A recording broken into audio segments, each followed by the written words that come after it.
Hey, what is up, everybody? I am here to give you guys day 12 of the Halloween movie review series, and in this review, I am going to be reviewing Saw, the 2004 film. Obviously, everybody knows because of how successful and how well received the 2003 film was. They ended up making this a film. They ended up actually making a full film out of it.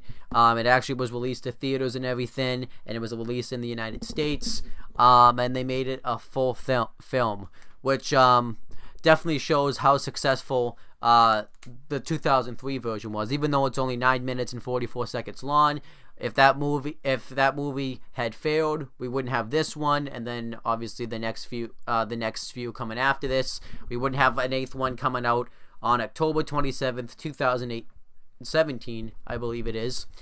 So, yeah, now we have, Saw from 2004.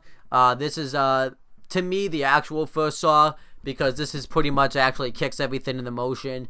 This starts off the stories going on throughout the next few Saws. And, I'm actually, enjoyed the film quite a bit. It's actually been a while since I've seen this movie. I had said before I went back 3 years ago now.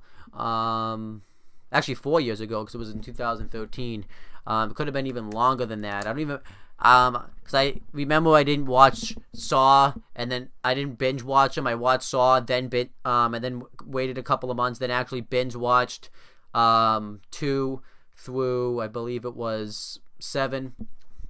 So, yeah, I actually, had watched this. It might have been even 5 years ago since I've seen this, and I actually remembered stuff that had happened, but I forgot like exactly every scene and exactly how the stuff happened. So, yeah, I actually liked this a lot.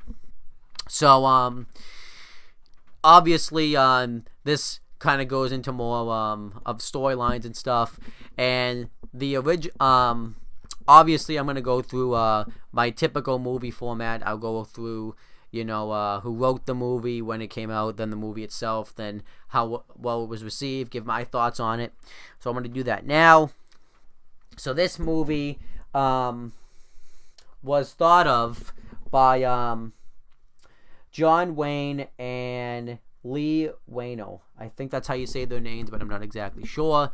And they actually came up with this movie. They had just finished film school in Australia, and they had been thinking about a ton of movies that they were going to do.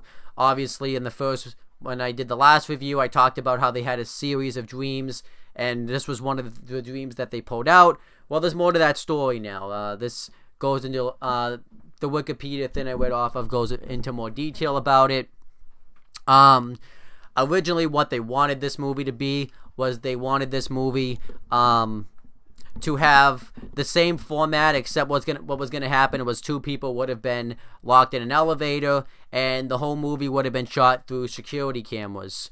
And Wayne had presented this idea to Wayno. Wayno had turned it down. He didn't think anyone was gonna like it. Wayne was a bit disappointed. He didn't expect the idea to get turned down. So they rethought their ideas. Ironically enough, in his diary, the night that this happened, he wrote the word Saw, and he wrote it like in a, from what it said, a blood text type of way. So it was almost like it was meant to be that this was going to be called Saw, like that situation was meant to happen. So then what happened is they had thought out the idea. They rethought their ideas. They rethought out the storylines and everything, and they kept the same idea, but they obviously added more to it. And ironically enough, the Jigsaw idea wasn't thought of until months later. What happened was Wayno had been he said he was working at a job he didn't like for a while, and he was starting to get headaches, and then he went to the hospital, and he had assumed he was going to get told he had a brain tumor. So he started thinking of ideas of what would happen if someone got told that they had a life-threatening illness or disease that happens, and what would go through their mind. And that's kind of where Jigsaw's character comes in, and as I go through the movie, you'll understand what I mean when I talk about that. And then they just went on to make the movie. Obviously, they made the first film that I reviewed in the last video, and the movie in Australia ended up being a big success.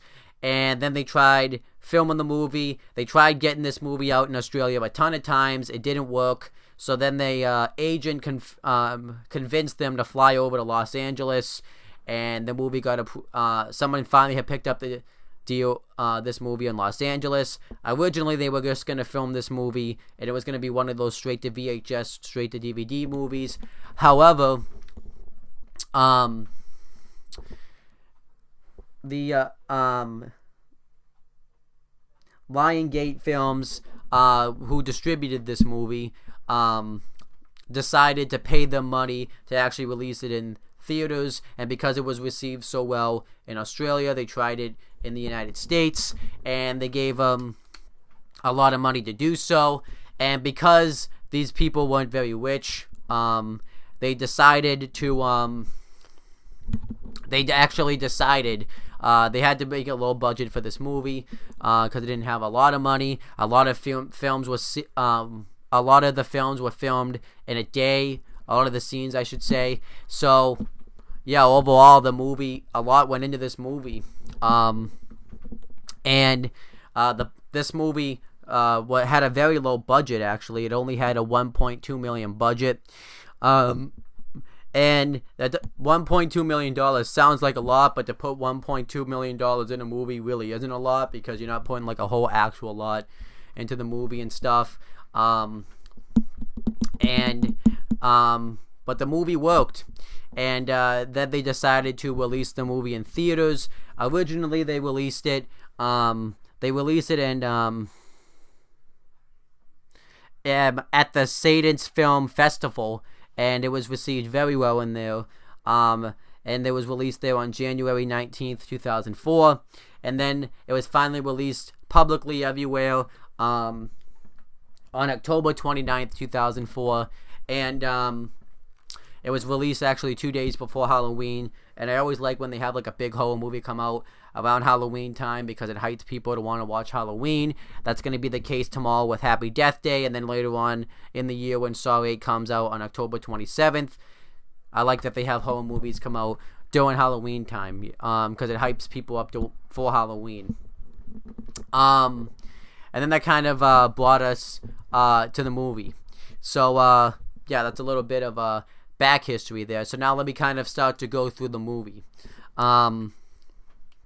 So I'm going to try to make sure that I go through the movie chronologically as much as I can, because one of the cool things about this movie is if you do that, then it will actually kind of reveal stuff.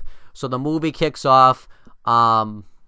We see this guy. He wakes up in a bathtub, and it's like an old beat up bathtub. It looks like he's in an old just abandoned building that hasn't been like no one's been in it for years, and it's all trashed. And he wakes up, and he had been in the bathtub, and he finds out that he's chained to a pipe, and the lights are out, and he's trying to ask where he is. There's actually somebody talking to him, and he screams for help, and the guy tells him not to scream for help. It's not going to do you any good. So then the guy turns on the light switch when and the way that they turned on the lights I thought looked very good with camera effects and stuff. And then we see that they're in this old abandoned movie, and what happens is the two guys are in the old bathroom, and they see that they already have a dead body in there, and we see there's another guy in there with them, and he's we had already known that, but he's the way that it was talked on, we had actually thought that the guy that was talking to him had chained him there, but we see that the other guy is there, and he's chained to the pipe as well. Now, obviously, I know these guys' names. I'm just trying to talk about it as if I don't know. So they're all confused about why they're there. We meet one of them. One of them's name is Lawrence Gordon, and he's a doctor. He's actually a surgeon. And the other one's name is Adam. Adam Stanheight, and he they try to get the chains off the their feet, and Dr. Lawrence is very calm about that. Dr. Gordon is very calm about this. But Adam is all nervous, and the first thing that happens is I'm trying to remember exactly the first thing that happens. They meet each other, and then Dr. Gordon finds reaches into his pockets, and he finds a ton of stuff. First Adam does. He finds a tape that says "Play Me," and Dr. Gordon pulls out his stuff. He finds a tape himself that says "Play Me," and he also finds a key and a bullet. And the dead body has a gun and a tape recorder, so they put the tape in the tape recorder, and they both each have different messages. Adam's message is he gets talked about how he's always gone through life not worrying about other people's lives, and he has to make a choice whether he would save his life, and Dr. Gordon has to pretty much kill Adam to save his family. More on that later. He only has a certain amount of time to do it, because we had noticed that there was a clock that was a brand new clock that was set in a timer for, it was set in a timer for something. So Dr. Gordon and Adam has later on Dr. Gordon has Adam take off the top of the toilet, because he has him go through in there to see if there's a key to get the chains unhooked, and he finds a trash bag, and it has a couple of saws in it, and they try to chain their way through, and Dr. Gordon realizes that whoever put him in there doesn't want him to cut through the chains. They want him to cut through our feet. So because he got a message that said "follow your heart" when he was listening to his tape recorder, which kind of led him to have Adam look through the toilet. And then Dr. Gordon realizes who did this, because and Adam thinks that he actually had a part in it, and he knows who the guy was, and Dr. Gordon says he doesn't actually know this guy, he knows him personally. We find out they show a flashback, because he was a suspect for one of these, and we see a couple of detectives. We meet Detective Tapp, Detective Carey, and Detective Sin, and this is a flashback, and they go to a room and they find a rotting corpse that is hating off a bunch of razor wire, and we meet this guy, and I just want to make sure I get the guy's name right, and his name is Paul Leahy, I think is how you say his name. And Paul Leahy is a guy that has tried to commit suicide by cutting himself, and he has a tape recorder himself, and he asked if he actually wanted to die, or if he actually wanted to get attention. So what he has to do pretty much is he has to get free of these razor sharps to get and he has to cut himself a bit, and there's a door. He has 2 hours. It was like 1 o'clock when this setup was happening, and he has to be out of there by 3 o'clock. And obviously he doesn't do it because the corpse had rotted. We find out what happens is he goes through the corpse, and the corpse just cuts right through him, and the door was locked at 3 o'clock. Then we meet another victim. His name was Mark Wilson, and he's a guy that pretends to be sick to get out of doing work and stuff like that. and he has a flammable substance on him, and he has to get a combination from a wall,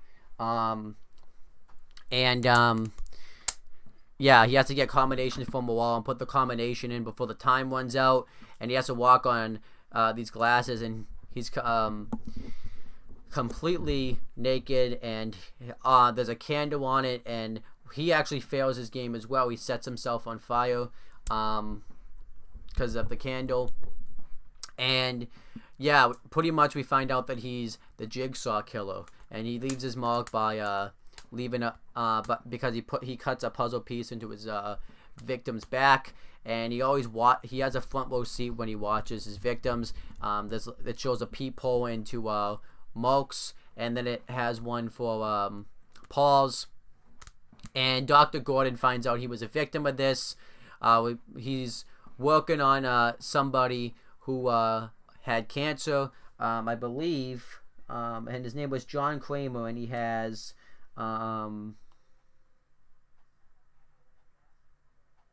terminal brain cancer.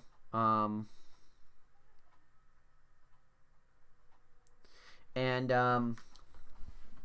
you find out he only has a certain amount of time to live, and Zepp, actually one of the people that works there actually knows him, and then Dr. Gordon gets called, and we find out that there was a laser pen that was found at the scene of these crimes. So Dr. Gordon it's Dr. Gordon's pens, and he gets seen as a suspect, and Dr. Gordon just tells him everything that they were. He tells his attorney, but he doesn't exactly say where his attorney was. He just says he was meeting somebody for work, but he doesn't exactly say where he was. Foreshadowing. So we find out that Dr. Gordon's alibi checks out, but Detective Sean has Dr. Gordon stay there, so that way they can hear another one of Jigsaw's victims, which is Amanda. And Amanda tells her story, and she pretty much has to do the exact same scene. They pretty much recreated it, the exact same scene as David had to do in the first one, where we had to unlock the bear trap, and she had to get it by killing the corpse, and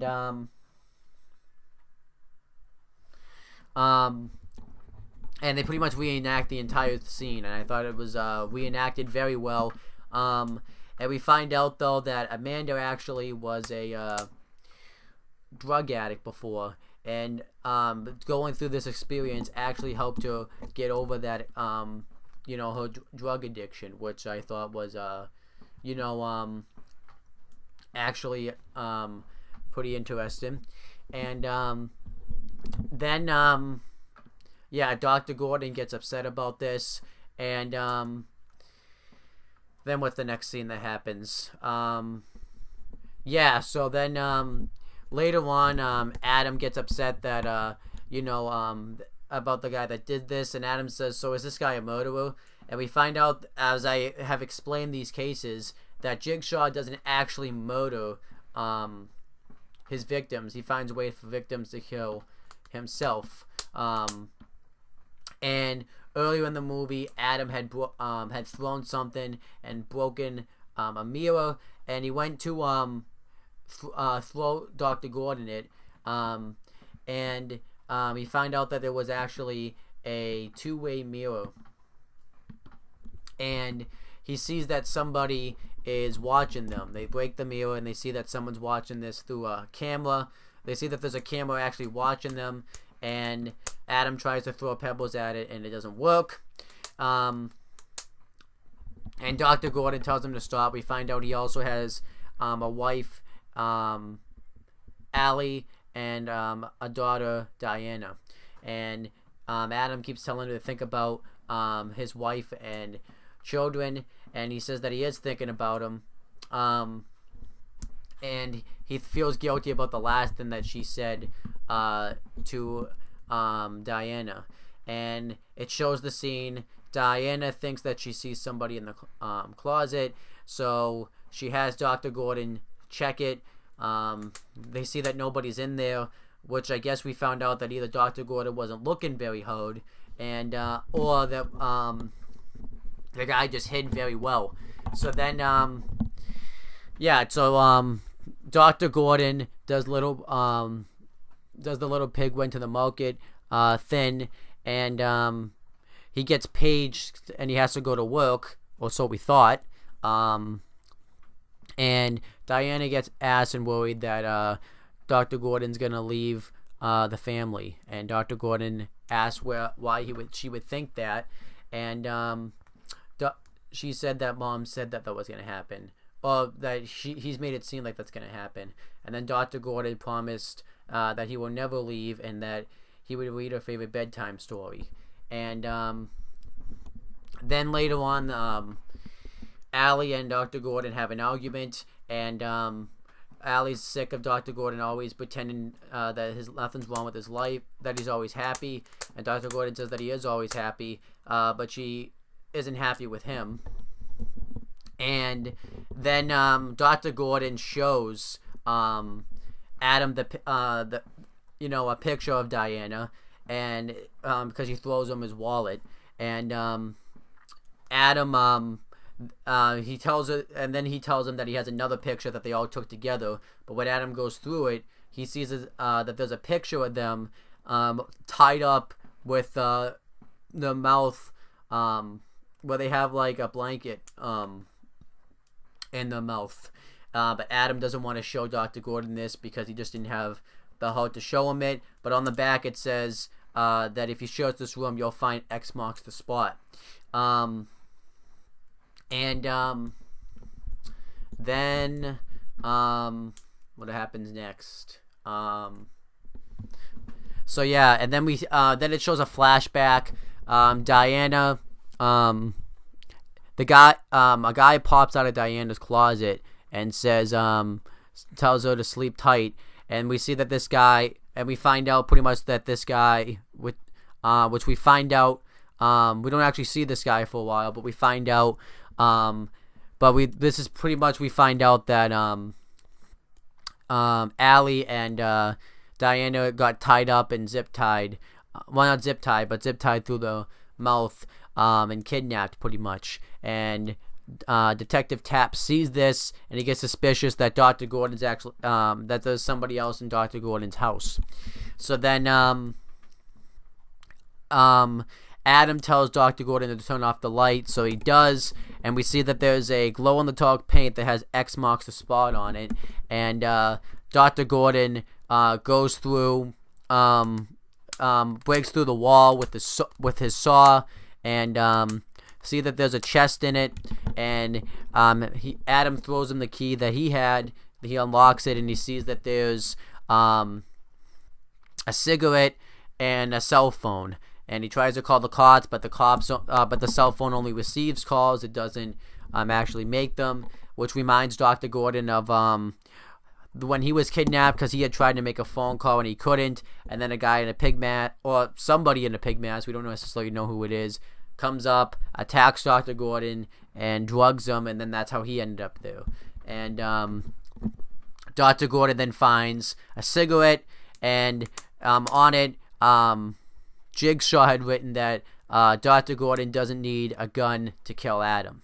And pretty much he says, one of the messages that Dr. Gordon had gotten is, if you get so much poison, you will go mental and shoot yourself. And on the floor there's a bunch of poison where the dead body is laying, and pretty much what Jigsaw wants him to do is to poison Adam with the cigarette. When he smokes it, he would instantly die. And what else am I trying to think of that I want to remember? There was something else. So later on in the film, Dr. Gordon and Adam try to fake the fact that try to fake his death, because Zepp was watching the thing through a monitor at Dr. Gordon's house, which is where the camera's what the camera was for, and he turns off the light and reveals his plan to Adam, and he actually has 2 cigarettes, and he poisons one of them, and he gives Adam the unpoisoned cigarette, and Adam acts like he's died from it, and they were gonna pretty much play a whole ruse, and then Adam gets electrocuted, and obviously what pretty much happened here was Jigsaw had it set up so that way if that would happen, that if Adam got electrocuted, he wouldn't have responded to it if he had been murdered. So I thought that was actually very smart. So Dr. Gordon thinks that Adam lied about it, and Adam says that he actually didn't lie about it. So then what else am I thinking of? So then I'm going to kind of cut to a little bit about Detective Tapp, because I think this had already happened. Detective Tapp pretty much has become obsessed with the Jigsaw case. He's watching the tape of Amanda's game, and Detective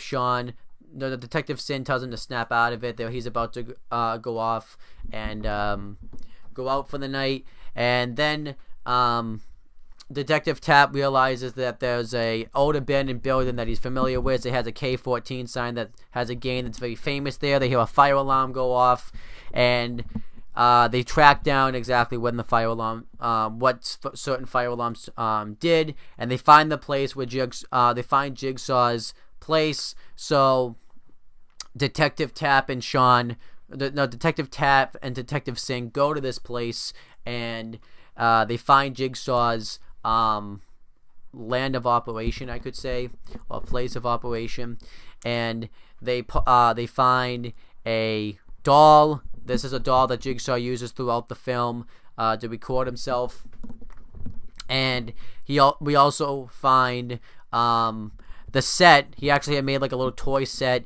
of actually this Adam and Dr. Gordon's game, which I thought was interesting. And he also finds a guy that's tied up, and there's more on that later. So then they hear Jigsaw come up, and they can easily just arrest him, but Detective Tapp wants to see what he looks like. Then so they hide. Jigsaw comes up, and he tells the guy that, you guys woke up a lot faster than I thought you were going to. Jigsaw says that he's just going to be used for a purpose. And then, Detective Sin and Detective Tapp pop out. They tell Jigsaw to freeze and put his hands up. Jigsaw presses a button, and there's 2 drills that are just going to drive right into this guy's head. And pretty much they have to make a choice. They have to make a choice whether they want to save this guy's life or address Jigsaw. Jigsaw cuts this big speech where he talks about how he's sick, how he is sick, but he is also sick of people who don't appreciate their life and misutilize their life. So then Detective Sin's trying to find the key to this chest, and Detective Tapp pretty much has to make a choice whether or not he wants to save this guy's life. But before he can, Jigsaw slices his throat with a knife. He takes off. Dr. Singh goes after him, and I kind of wish that they didn't do this thing. I still thought it was a great scene, but I thought it would have been better if Dr. Tapp actually had to make the choice, and he actually had chosen to save the guy's life. I thought that would have made more sense, but I still like what they went with. Dr. Singh chases after Jigsaw. He finds him, shoots him, and Jigsaw falls down, so we think he shot him and he's dead. So Detective Sin starts walking toward him, and we find out that he trips on a trap that has all these guns that are just about to go off when he triggers it, and this blows Detective Sin's head off, and he dies. And we find out that Jigsaw actually faked getting shot so that way this would happen. I thought that was actually very smart, and I thought that was a great scene. And this had caused Detective Tap to go mad, and he got just discharged from the cop. But we see that he's pretty much gone mental. He's trying everything he can to find to get to the bottom of this jigsaw case, because in his house he has a ton of stuff dedicated. He has all the news articles about it, and he has a journal that he's keeping on it. So yeah, overall, that's pretty much what we found out. So then we find out how Adam got here. Adam, he went back to his apartment, and we find out he had been taking pictures, and we find out he's a photographer. One of the pictures one of the pictures that he had was of Dr. Gordon. More on that later. And he falls asleep. He wakes up. He sees that the power's been cut, and he has no batteries in his flashlight, but he knows somebody's in his house. So that way he'll see this person and find them. He takes pictures of each room so that way they can see. And he sees a Billy doll. He grabs a baseball bat and smashes it. He knows somebody's in his closet, and he goes in there. And when he takes the picture, we see that we don't know if it's the same person, but we see somebody is dressed up again in a pig mask, and Adam gets drugged, and pretty much Adam remembers how he got there. And then before this, though, Adam had showed Dr. Gordon the picture, because Dr. Gordon got suspicious of how Adam knew to find the Xbox, the spot, and he showed him the picture, and he couldn't bring himself to show him it. And Dr. Gordon gets a call,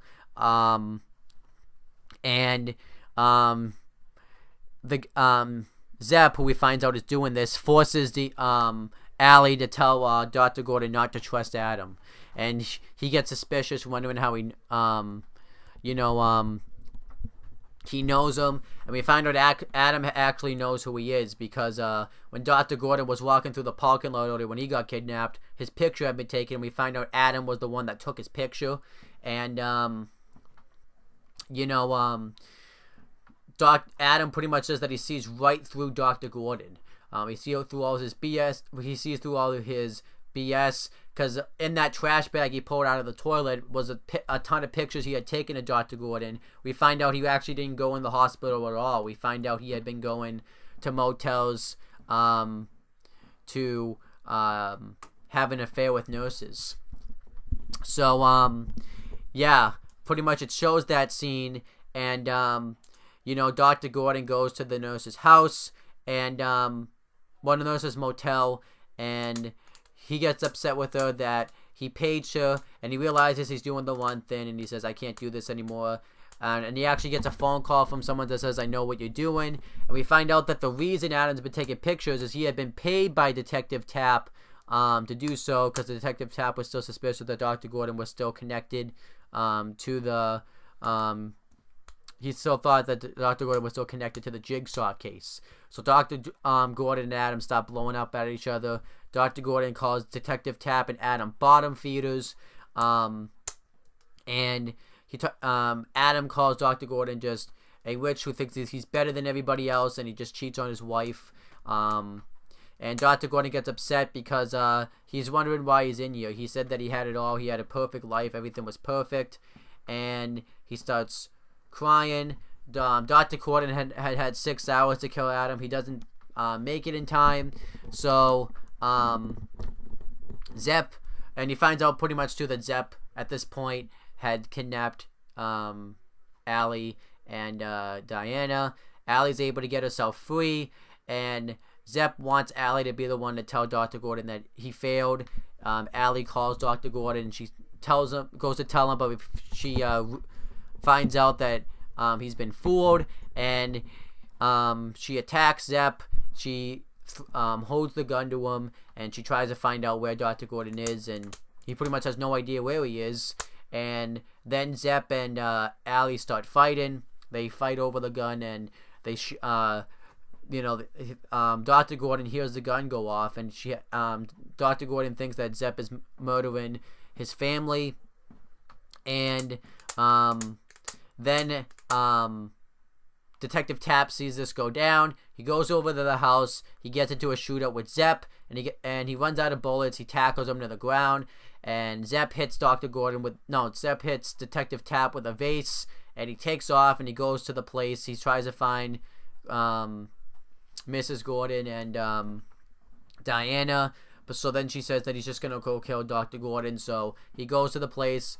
Detective Tapp follows him, and Dr. Gordon doesn't know any of this happened. He just assumes that Zepp has murdered his family. So Dr. Gordon starts to go crazy from this. And as this happens, Detective Tapp and Zepp Detective Tapp chases Zepp to the to Jigsaw's workshop. I'm just gonna call it, and they get into another shootout. Detective Tapp attacks Zepp, and he's beating him up. But then Zepp still had his gun, and he shoots Detective Tapp right in the throat and kills him. Dr. Gordon doing this starts going crazy. Adam tries to calm him down, but it's like his survivor's instincts kicked in, so he cuts his leg off to free himself from the chain, shoots Adam to kill him so that way he can save his family. Zepp, comes in. Dr. Gordon tries to kill him, but he runs out of bullets, and because his leg was just cut off and he's weak, he's not going to be able to do anything about it. So then Zepp tells him that he may have killed him, but since he didn't kill him in time, he's going to murder him.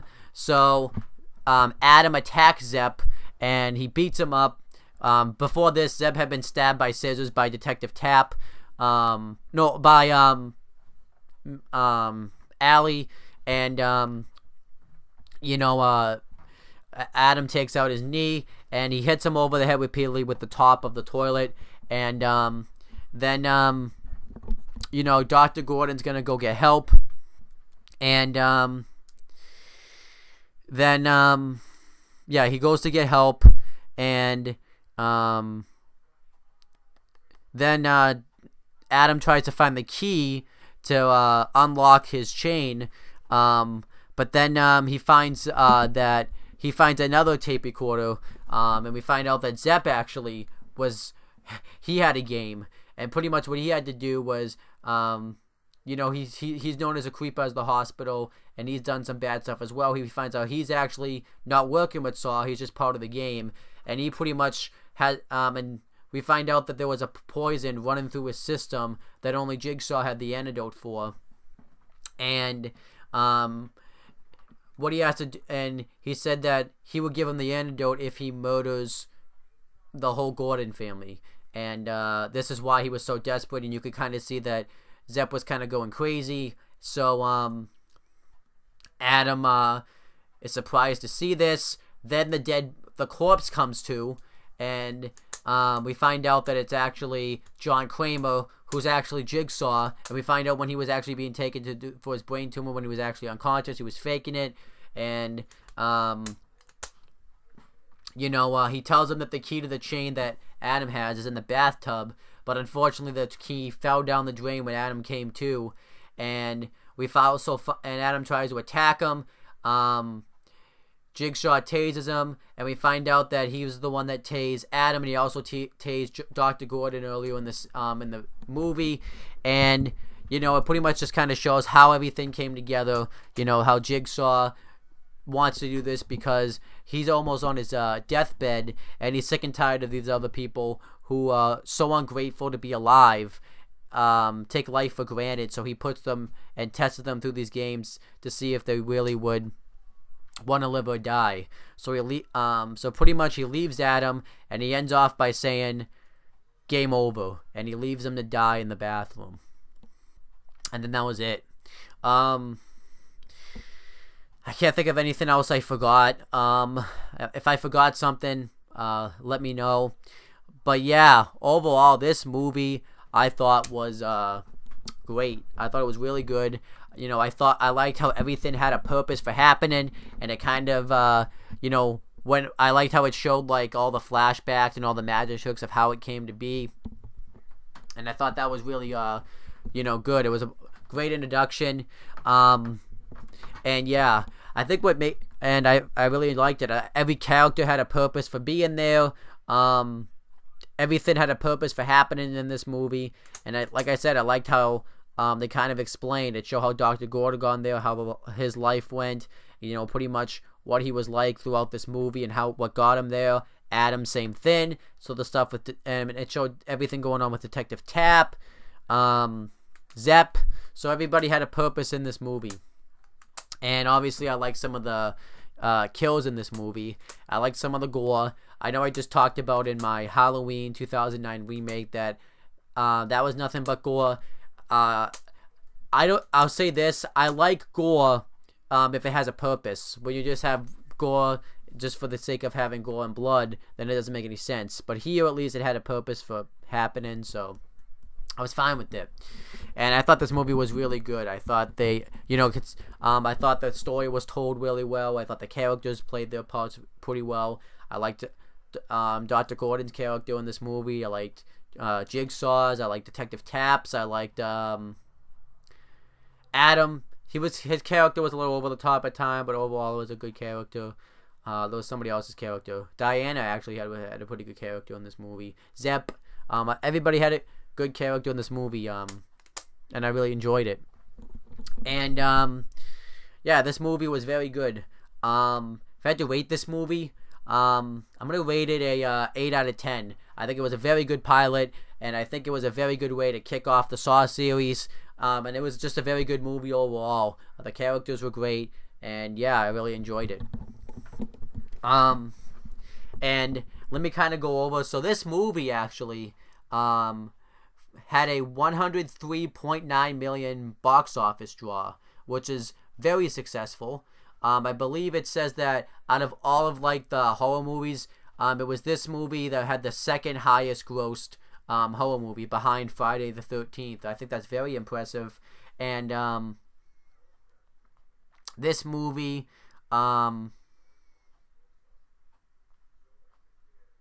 it was so successful it was actually because during the 10th anniversary on October 31st, 2014 on Halloween Day, it was re-released, and it only however it only earned 650,000 51 in its opening weekend. I'm assuming the reason is because probably everybody had seen it, and you could just probably have watched it on DVD at the time. It had a mixed reaction. Most people liked the movie. It says it was the second longest Lionsgate movie doing opening after Fahrenheit 9/11's and at 23.9 million in 2004. The theme song too obviously becomes very well known in this movie. Anything else I'm forgetting? This obviously was a spin-off towards movie thriller Seven in 1995 that pretty much was the inspiration of Saw. So I thought that was interesting. So if it wasn't for that, you could technically say that this movie wouldn't be a thing. And I can't think of anything else I want to say. Now that I've kind of gone through all that stuff, let me go through like the cast of this movie. Adam Steinheit was played by Lee Wainell. Yeah, that was actually pretty cool. One of the people that directed and wrote this movie was actually an actor in it, so I thought that was actually really cool. And Dr. Lawrence Gordon was played by Carrie Ewells. David Tapp was played by Danny Glover. Detective Steven Sin was played by Ken Leon. I don't know if that's how you say his name. Detective Allison Carey was played by Diana Mayer. She will be seen a lot throughout the series. Paul Leahy was played by Mike Butters. Mark Wilson was played by Paul Gutwretch. Zep Hindle was played by Michael Emerson. Brett was played by Benito Martinez. Brett was Dr. Gordon's attorney when he was setting his alibi and everything. Amanda Young was played by Shawnee Smith. Diana Gordon was played by Maxine Vega. Allison Gordon was played by Monica Potter. Jeff Wigenauer. Now I looked up who he was a minute ago.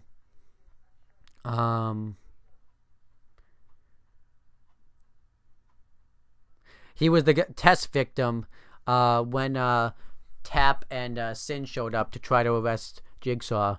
And he was played by Ned Bellamy. Carlo was played by Alexander Book and Shun. Now, Carlo actually is in the game Saw 2 Flesh and Blood. But she's also the mistress that Dr. Gordon was using to cheat on his wife. And John Kramer was played by Tobin Bell. And Donnie Grasso, who's the dead corpse, who was the corpse that Amanda had to cut open to get the key to unlock the bear trap, and he was played by Orrin Coles. And yeah, overall, like I said, very good movie. And I'm not really gonna go into too much detail because there's a theory I wanted to say that happens, but I can't say it really because it kind of the theory actually will get brought up again in the third one, so I will mention that. But yeah, overall, like I said, great movie. And this is not the last you see of these people. You see more of some of them. Obviously, you don't see Detective Tapp because he died in this film, but overall, you see some of these people. Yeah, overall, I thought this movie was very good. And ironically enough, I think the movie just got better and better and better. 8 out of 10 is very good, but overall the movies I thought were better. So that's pretty much it, guys. Thank you guys for watching this video. Please make sure you guys like, comment, and share this video. Please make sure you guys subscribe to this channel for more content and click on the bell so that way every time I upload a video on this channel, you guys will get the notification for it. Please make sure you guys do the same thing for my CM Brothers channel. And that's pretty much it, guys. Talk to you later.